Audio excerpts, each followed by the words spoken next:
Good day and welcome to Lesson 8.2, Operations with Monomials. So we go back and we look at what we've done in the past. We've talked in the past about combining like terms, adding and subtracting monomials. And remember, they have to be perfect matches of our variables. X squared with x squared, y with y, x with x, etc. We can only combine like terms. So if I take a look at this first example, we have a 2x squared and, paying attention to the sign in front, a negative 4x squared. So I'm going to start by combining those like terms. So I end up with a negative 2x squared. Notice the variable didn't change. We only really looked at the coefficients, the numbers in front. Next, we've got x terms. A positive 5x and a positive 12x will combine to give me a positive 17x. Lastly, we have our constant term. There was no other singular number to add or subtract from 9, and so it remains the same. Now notice my final answer has been written in what we refer to as descending order. We go from the highest exponent to the lowest exponent, which is basically a constant term. There's no exponent with it. All right. Let's look at our second problem. Now this one's a little bit different, a little bit tricky, because we might look at it and say, well, I have an AB and a BA. They're not the same. But they actually are. Remember that multiplication is commutative. So if they write it as a 7BA, it's the same thing as saying 7AB. They're like terms. So I'm going to combine like terms. I may have to do a little rewriting. We'll see here in a few moments. So let's start out. So I have an A3AB and a 7AB. So if I combine those two, I end up getting 10 ABs. Next I have an A. I've got a negative 8A and a negative 7A. So that gives me a total of a negative 15A. Next I have some B's. A B and a 9B. And that will give me a total of 10 B's. And last but not least, we have our constant term, which is positive 6. So once again, we want to make sure that this is written in descending order. So I'm going to go ahead and rewrite this with our highest exponented term. And if we have a case like this where we have an A and a B where they're both with the same exponent, then we write alphabetically. So negative 15A plus 10B. Now I'll write my AB term plus 10AB plus 6. And that's our final answer.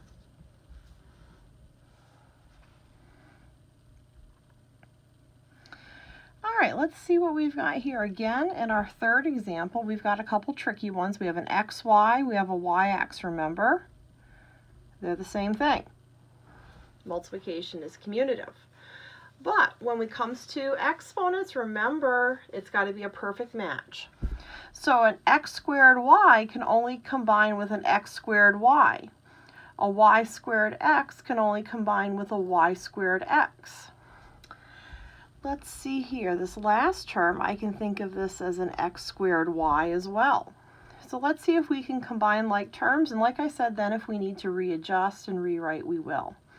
So xy, 7xy, and a 2xy gives me a 9xy. Again, looking for matches, perfect matches. We have a negative x squared y and a positive x squared y. Those are going to cancel. And then we have an 18y squared x. Now that's different because the y is squared. And we get our final answer.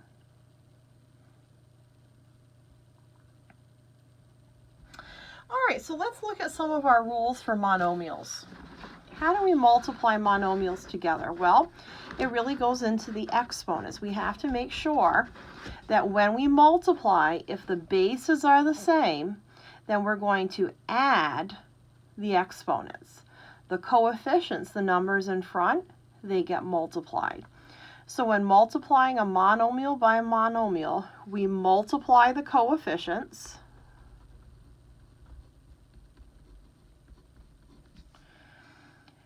and we add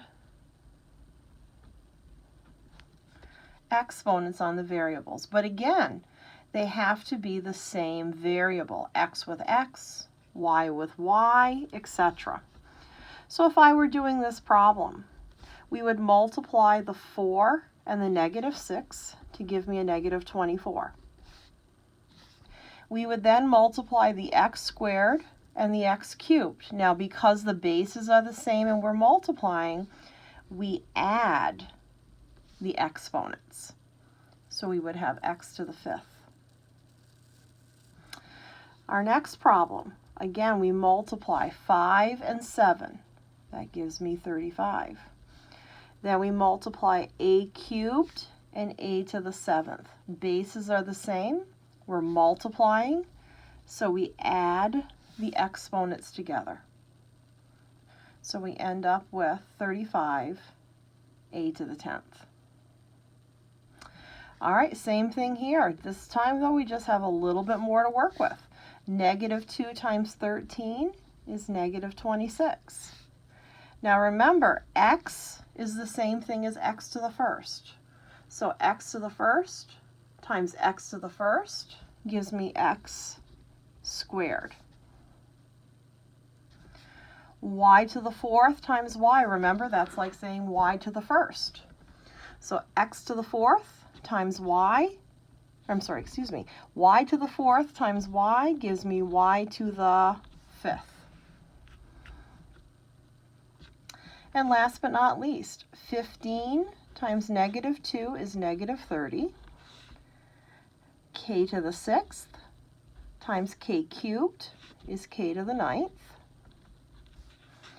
H times h to the 8th, remember that's h to the 1st.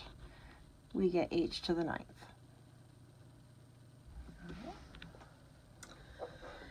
So that's multiplying. Now let's talk about division. Now when we divide, again, the coefficients get divided.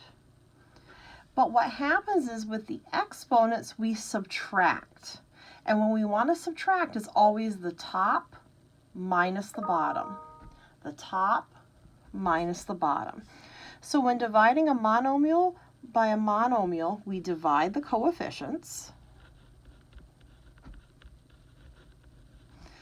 And we subtract the exponents.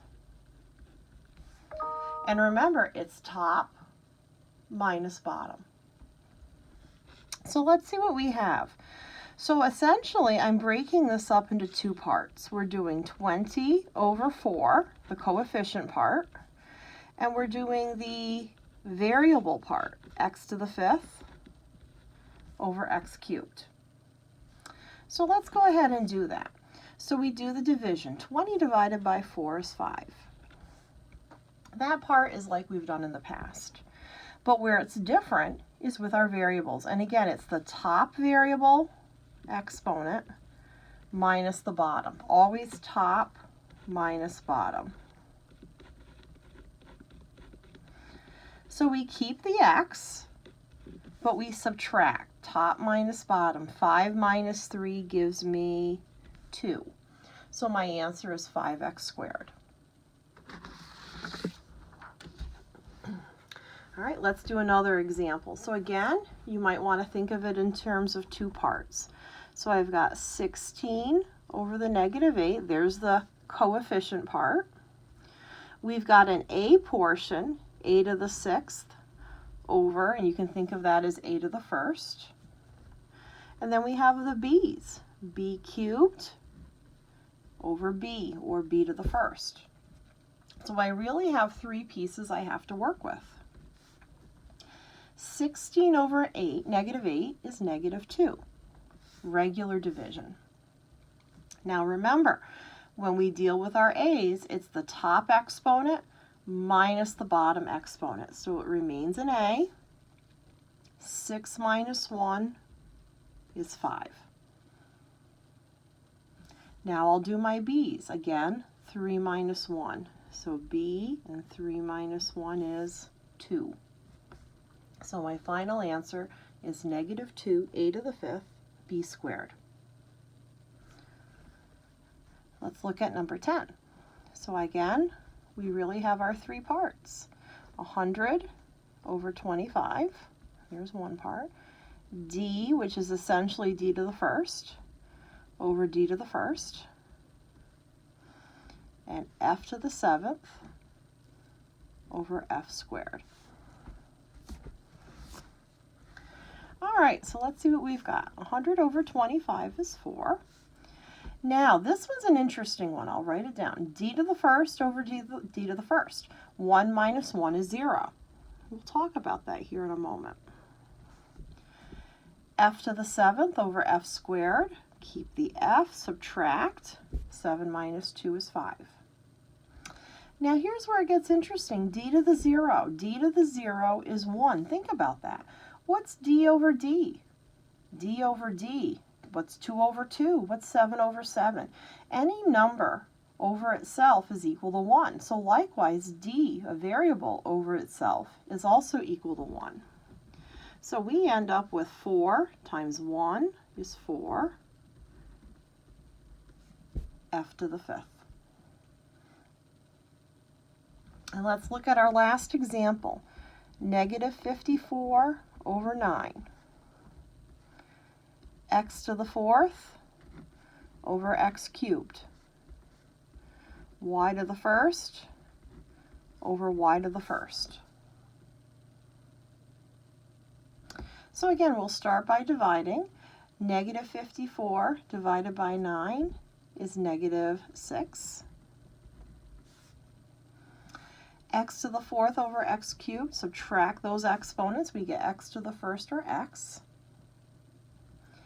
And y to the 1st over y to the 1st is y to the 0, which is 1. So our final answer is negative 6x. All right, next time we will be working on our next lesson next week on lesson 3. See you then.